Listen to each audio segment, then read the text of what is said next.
Hey there, welcome back to the CardSmiths. I'm Max here, and thanks for joining us as we provide our analysis of the Fantasy Flight Games in-flight report from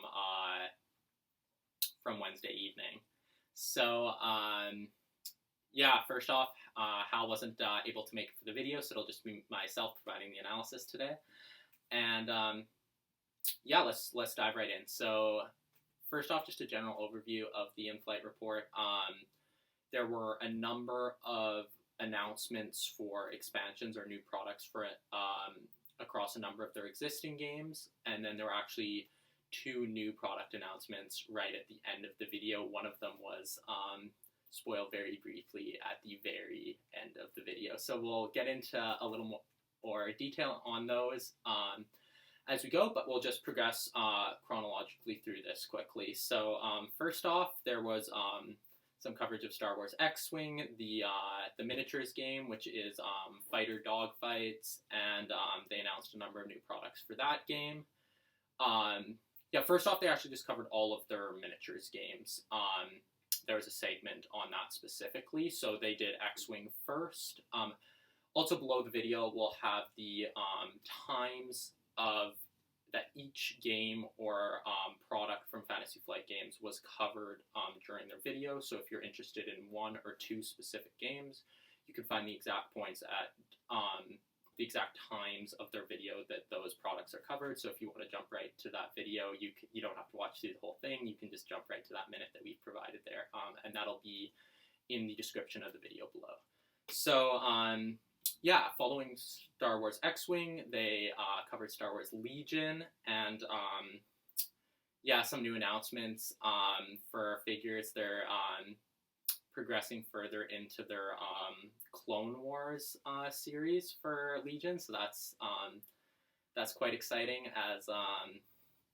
As a fan of the prequels myself, that's really cool to see, especially not just delving into Attack of the Clones and Revenge of the Sith, but the Clone Wars series as well being covered in those games. So that's quite exciting. I saw the model for the tactical droid and a number of other really cool things out of those. So following Legion, it was Armada, which was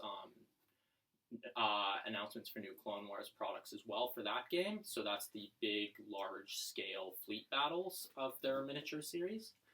So that wrapped up the miniatures segment of the in-flight report. Then it jumped right into Keyforge, which isn't a game we've covered on our channel, but it is one of their card games. It's definitely a radically different model. It's not a living card game or a collectible card game, but it's a game where you purchase a deck, and every deck is unique, and that deck can't be modified in any way. So each time you buy a pack, I believe it's a deck or possibly two decks, and I think typically one.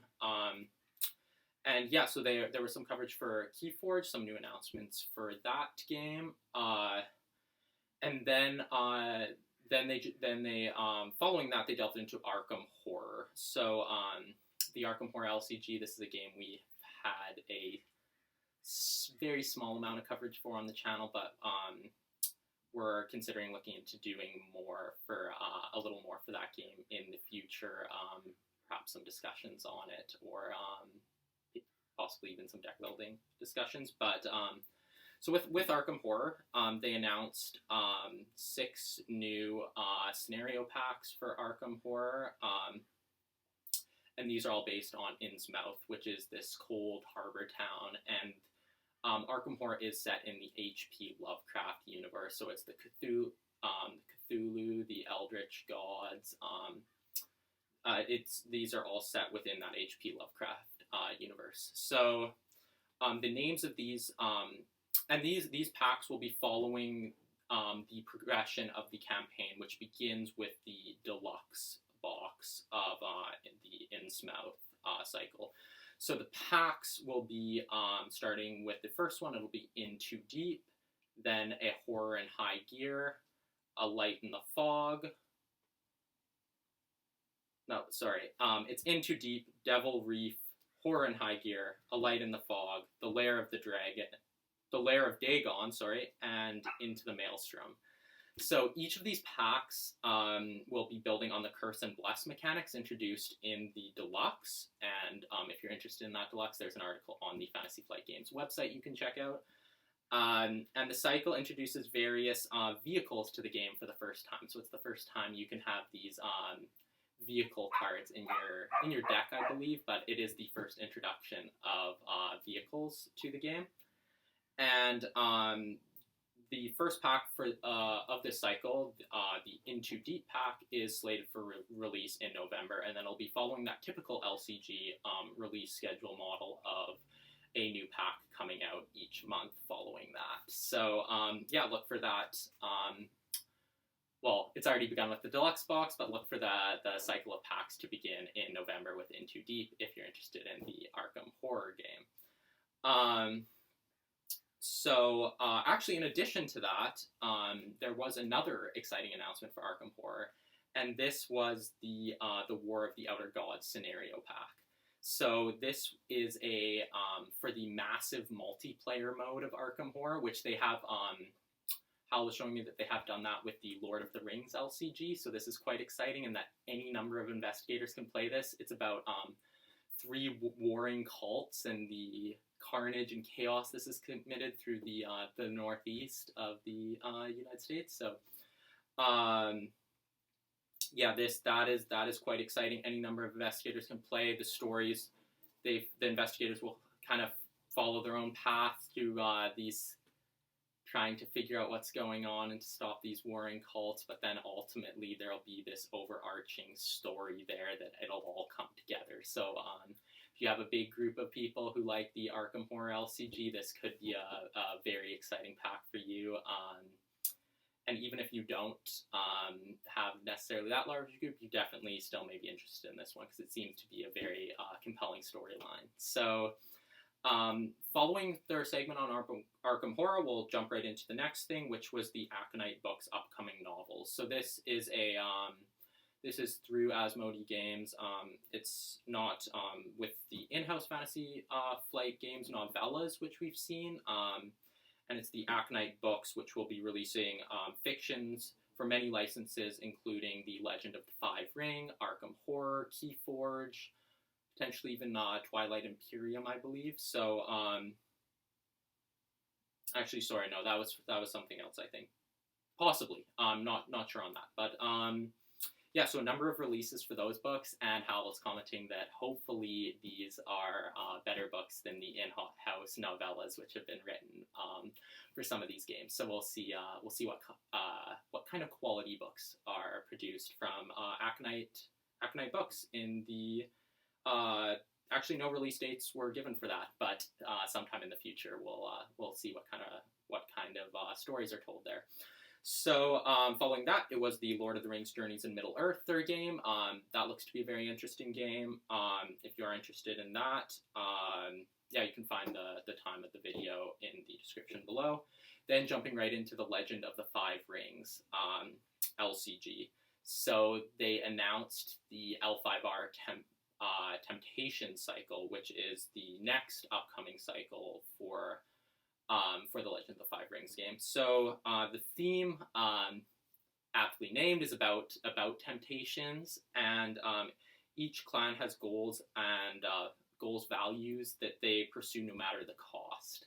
So, for example, it was mentioned in the video that Crane Clan has a courtesy mechanic where cards will benefit both players, so they are courteous even to opponents. So it's really a very interesting theme that some of these cards will likely have some powerful abilities for yourself, but also benefit your opponent in some ways. So yeah, weighing the risk reward, the balance of that will be quite interesting, and it's really cool theme to be pushing the essentially core values of these clans, I think. So yeah, that's quite exciting. So they announced the names of all those packs which will be released for the Temptation cycle, and the names of these are, the cycle will begin with Twisted Loyalties, then Honor and Flames, A Crimson Offering, The Temptation of the Scorpion, Coils of Power, and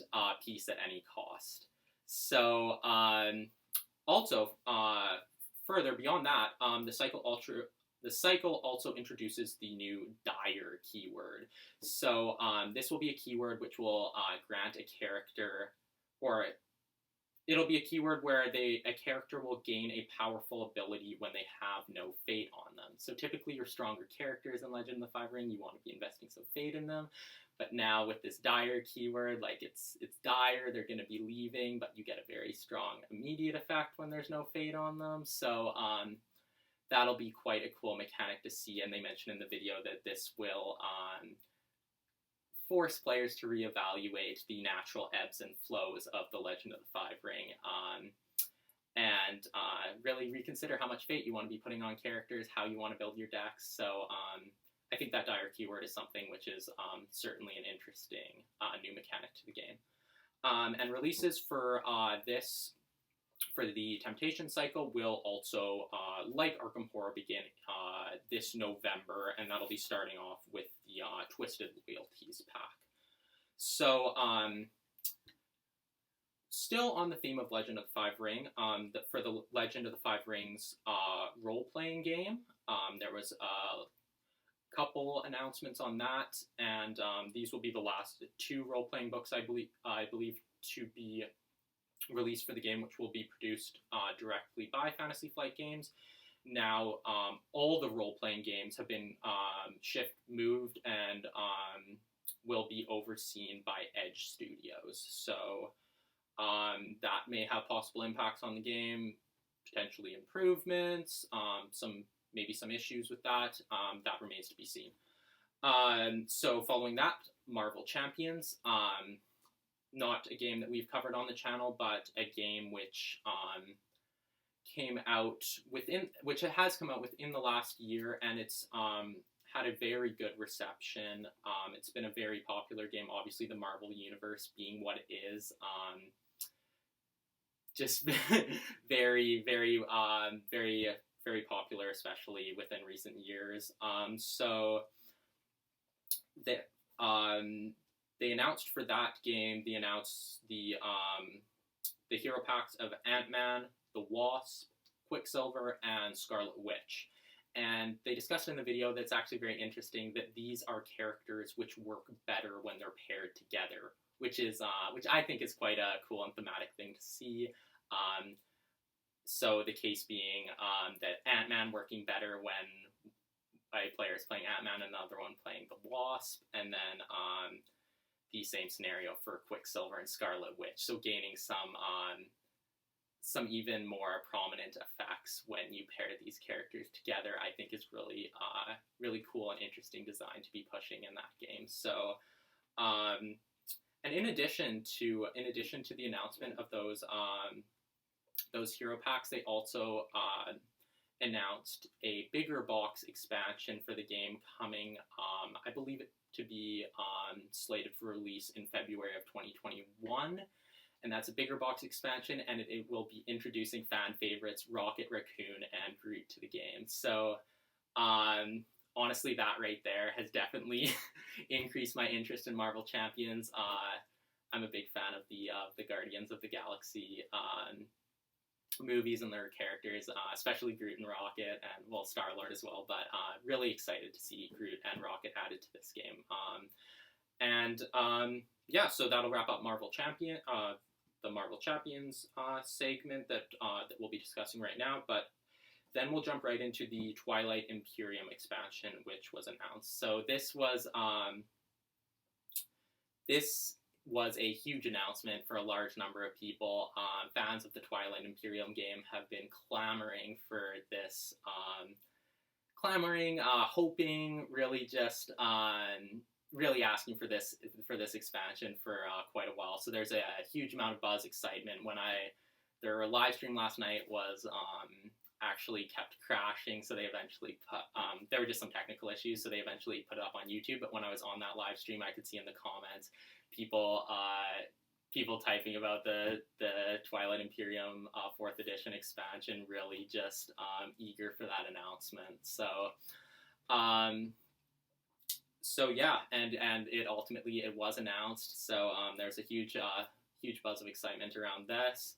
I own Twilight Imperium myself. I've yet to play it, but it's a very, very cool game.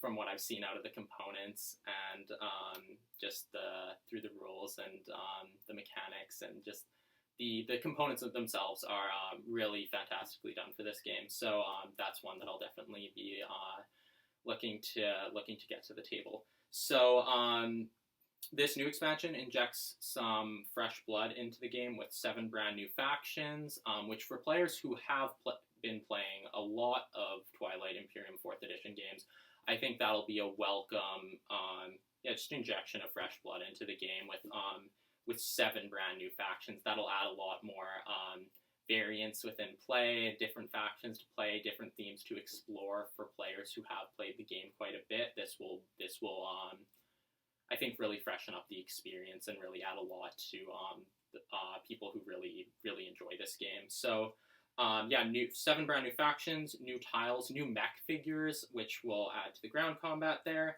and also the pieces, the components provided to play the game with up to 7 or 8 people, where that was previously capped at 6. So if you are someone who has a large group of people who are interested in sitting down and playing this really, really massive, quite lengthy game, but if that is the case, that addition of 7 or 8 people to the game should be quite exciting for you. Moving on to actually one of their brand new product announcements, which is X-Men Mutant Insurrection.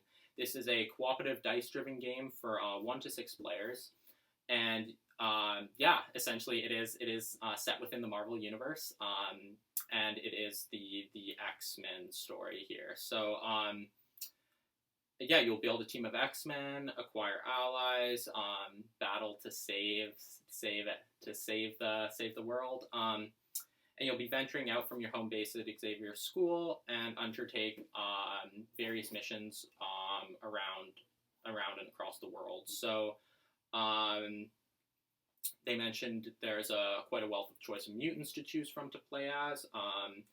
These including Gambit, Rogue, Storm, Cyclops, and of course Wolverine. The Blackbird will be the character's main means of transportation as they travel to these missions all over the world, and there will be 8 different plots, each featuring an iconic X-Men threat, and you'll have to fight your way to ultimately a final showdown. So this will be released in the first quarter of 2021, and for anyone who is a big fan of the X-Men universe, I imagine there is you'll be feeling some excitement towards this game. So lastly, the final announcement was Descent 3rd Edition. This wasn't even really an announcement. They kind of just spoiled it by they pretended the video had ended and then the cameras had been cut, and they actually carried this enormous, just a massive box for this game. And they sort of showed that off right in the closing seconds of the video, and just a huge box. I don't personally know much about the Descent games, but there appeared to be quite a buzz of excitement around this. So if you're watching and you are a fan of the earlier versions of that game, this definitely might be something you're interested in checking out. So that wraps up the coverage of their in-flight report. As I mentioned at the start of the video, we'll be providing the times that each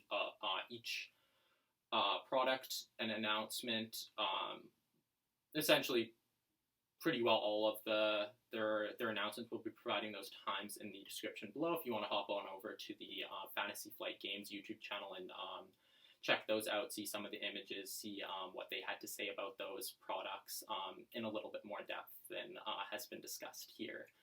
But that wraps up the Fantasy Flight Games 2020 Gen Con Online in-flight report. A number of new announcements.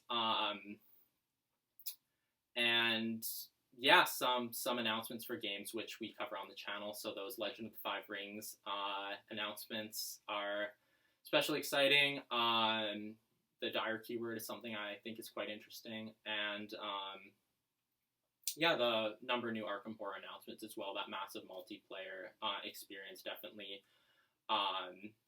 If you are someone who has a group of people who you play Arkham, and that could be a real good addition to your collection. So yeah, that wraps up the our analysis of the in-flight report.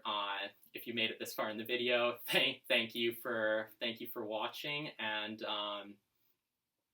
yeah, just yeah, thank you.